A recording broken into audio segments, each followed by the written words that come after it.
kita akan lakukan aksi untuk meminta bahwa upah di 2024 menjadi atau dinaikkan 15%. Hidup buruh! Hidup buruh!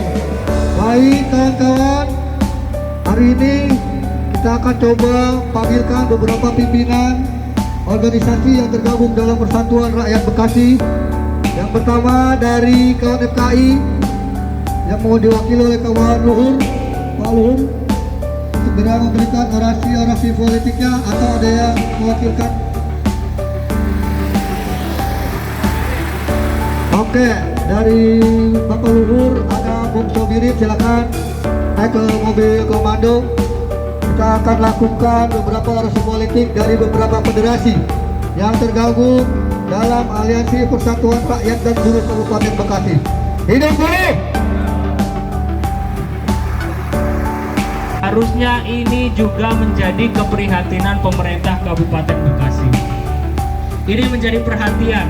Harusnya mereka yang duduk di sana bisa mempertimbangkan dan mengajukan permohonan kepada Menteri Ketenagakerjaan untuk bisa mengeluarkan permen yang isinya kenaikan kita sesuai tuntutan kita 15%. Ini bukan ada. Ini bukan angka goib.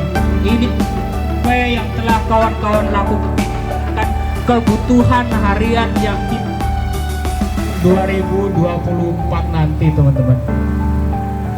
Belum apa-apa, kita sudah dihadapkan dengan kenaikan berbagai barang pokok dengan harga yang terjangkau. Namun sekali lagi pemerintah seakan tutup mata dengan apa yang terjadi di bawah, dengan apa yang terjadi di kalangan kaum buruh, kaum tani, masyarakat sipil dan semuanya yang terlibat di kaum bawah. Mereka tidak peduli. Pembangunan besar-besaran yang dilakukan tidak disesuaikan dengan kepenuhan kebutuhan pokok rakyat kecil. Kita selalu dinaikkan pajak listrik, pajak kendaraan, semuanya dinaikkan. Namun tidak dibarengi dengan kebijakan-kebijakan yang berpihak kepada rakyat.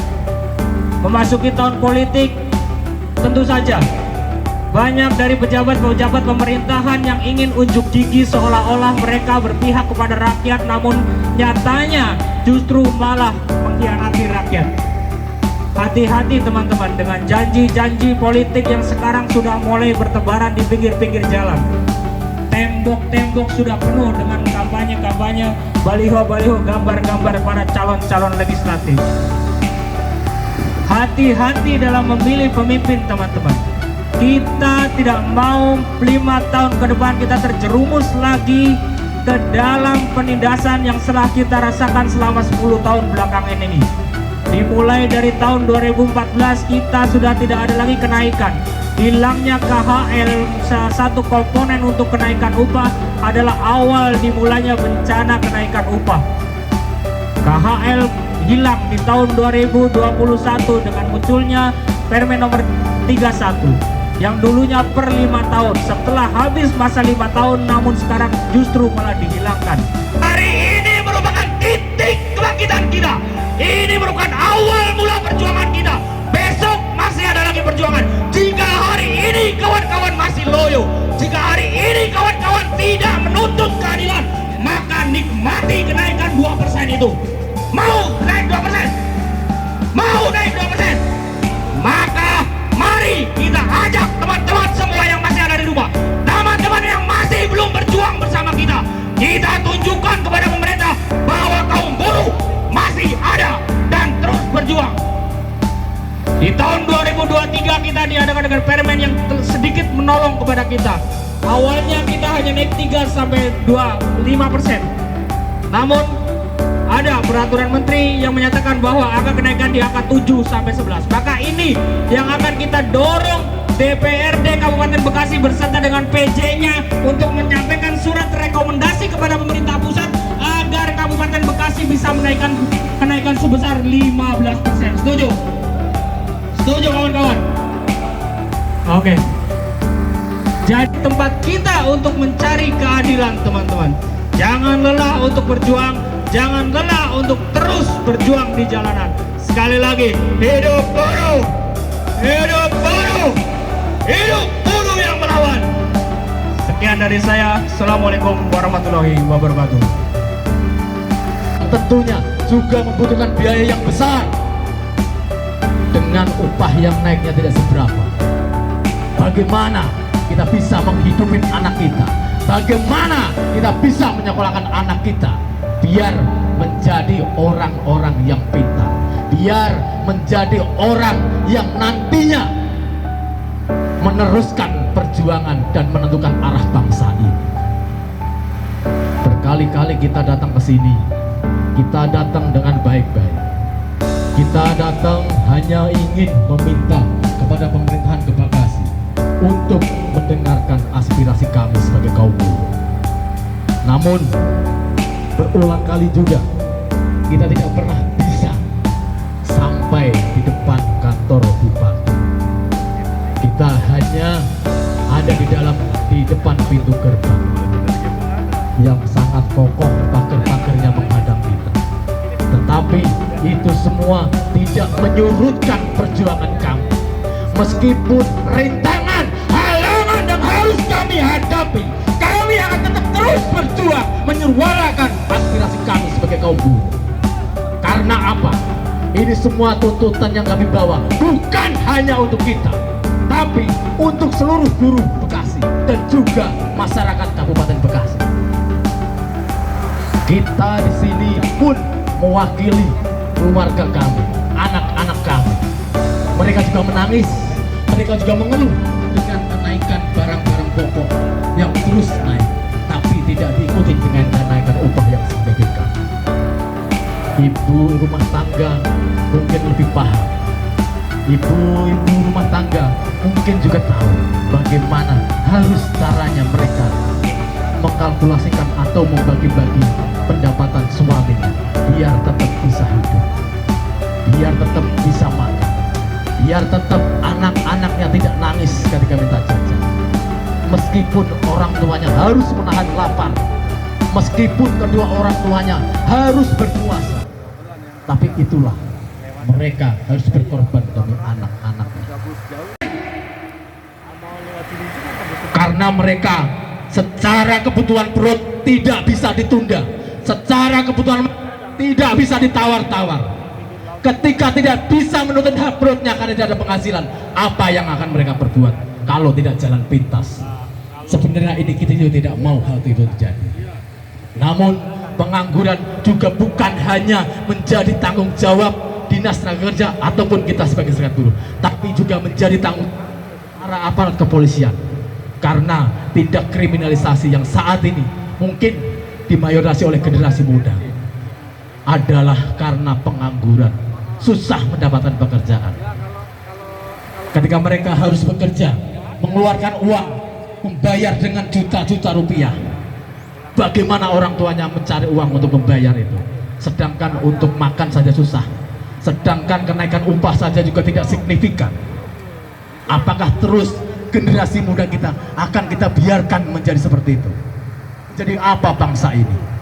Kawan-kawan, 10 tahun kemarin berbicara juga tentang aksi upah, benar. 50 tahun yang lalu berbicara juga tentang upah, benar kawan-kawan. Bahkan sampai dengan 100 tahun yang lalu masih berbicara tentang upah. Kenapa demikian kawan-kawan? Sampai kapan kelas pekerja, sampai kapan buruh turun ke jalan untuk berbicara tentang upah? Sampai kapan kawan-kawan? Sampai buruh benar-benar sampai apa? Sampai buruh benar-benar berkuasa.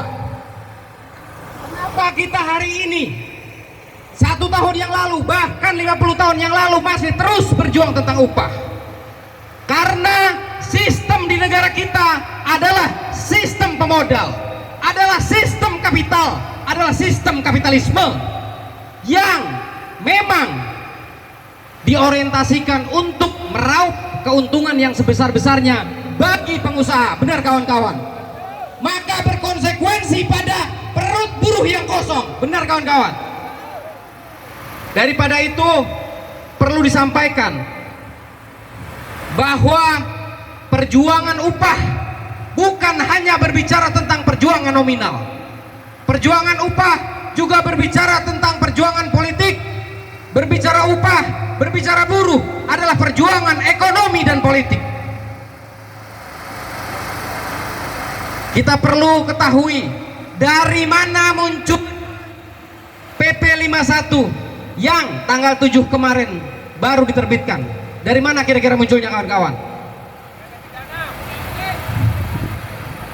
Tentunya itu berangkat daripada Undang-Undang Cipta Kerja sebagai payung hukum. Benar, kawan-kawan? Undang-Undang Cipta Kerja sudah ratusan kali rakyat menolak tentang itu. Tetapi apa?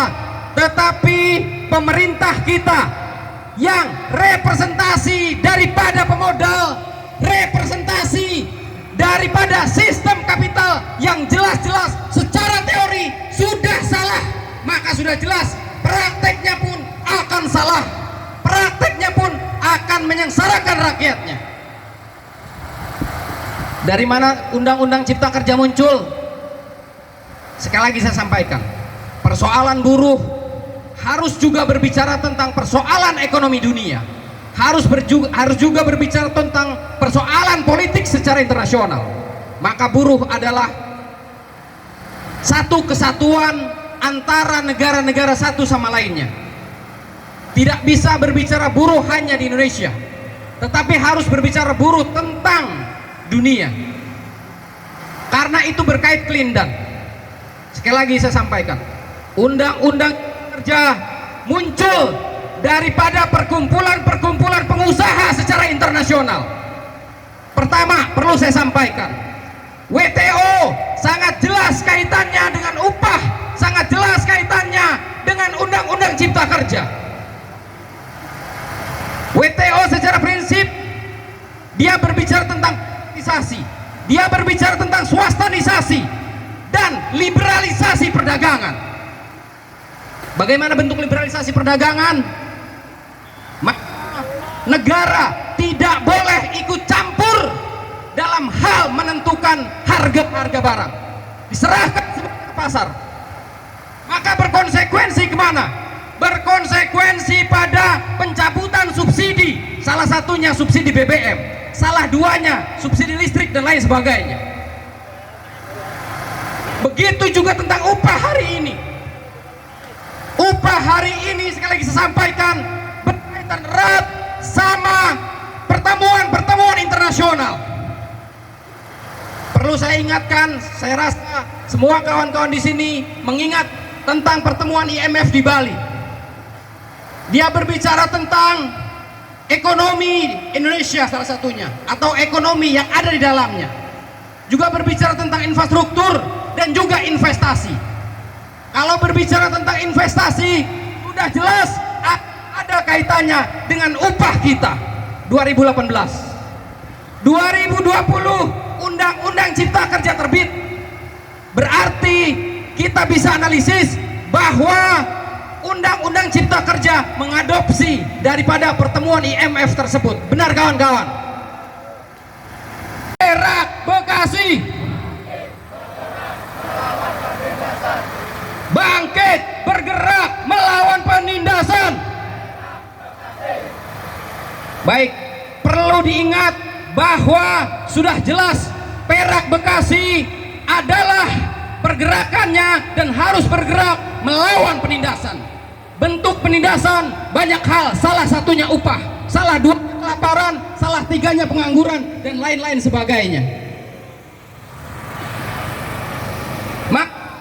Perlu kita sampaikan kepada rakyat Bekasi, kepada penyangga-penyangga Bekasi, Karawang, Bogor, Depok, kota dan sebagainya, perlu kita sampaikan bahkan seluruh Indonesia, ketika berbicara Perak, maka kepala rakyat Indonesia, kepala buruh sudah berpikir juga bagaimana melawan penindasan, karena Perak adalah bangkit, bergerak melawan penindasan. Setuju, kawan-kawan? Memberikan regulasi kebijakan untuk eksploitasi terhadap sumber daya manusia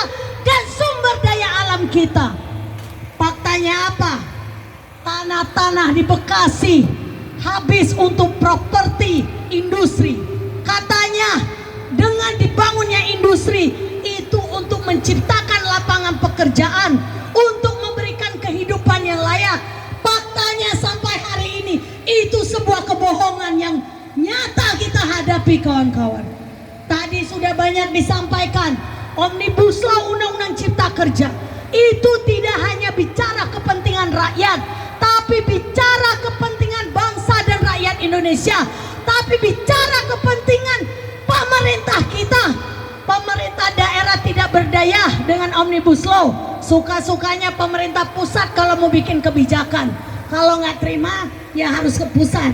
Dan pemerintah daerah juga cuci tangan dengan dalih, karena itu perbuatan pemerintah pusat, maka silakan datang ke daerah-daerah yang tampuk kekuasaan melahirkan kebijakan. Betul nggak, kawan-kawan? Upah, kawan-kawan, di Bekasi, bahkan di berbagai macam kota dan daerah, kenapa tidak terjadi kenaikan untuk pencapaian hidup yang layak? Kalau bicara hidup yang layak, ada 6 kriteria yang harus dipenuhi.